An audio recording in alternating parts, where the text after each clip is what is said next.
Pemerintah menyiapkan lahan khusus buat investor yang akan berinvestasi di IKN Nusantara.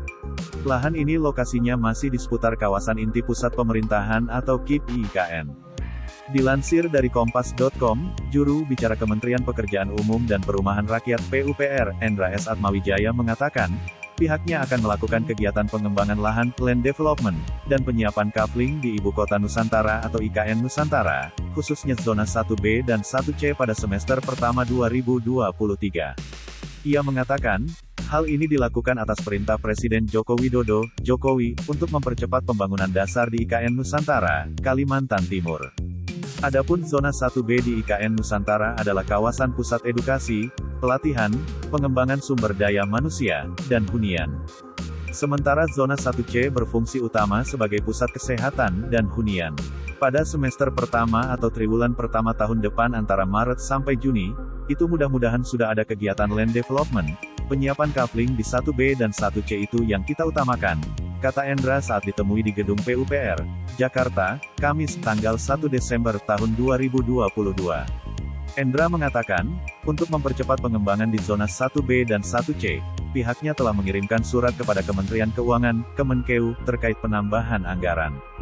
Kita sudah bersurat ke Kemenkeu untuk dialokasikan anggarannya 2023, ujarnya. Lebih lanjut, Endra menjelaskan, percepatan pembangunan zona 1B dan 1C ini dilakukan karena banyak investor yang melirik lahan di kedua zona tersebut. Ia mengatakan, minat investor meningkat 40 kali lipat setelah dilakukannya market sounding beberapa waktu lalu. Jadi sekarang sudah ada 1.400 hektar lahan yang diminati investor, nah kemarin Malaysia, sebelumnya Jepang, sebelumnya lagi Korea Selatan, semua berbicara IKN karena ini jadi perbincangan di internasional, ucap dia. Sebelumnya, Menteri PUPR Basuki Hadimuljono mengatakan, pihaknya mengajukan penambahan anggaran sebesar Rp12,7 triliun untuk tahun 2023. Basuki mengatakan, penambahan anggaran ini dilakukan untuk mempercepat pembangunan IKN Nusantara khususnya pembangunan hunian ASN, TNI dan Polri. Basuki mengatakan, banyak investor yang ingin bekerja sama dalam pembangunan IKN Nusantara usai dilakukannya market sounding pada Agustus tahun 2022.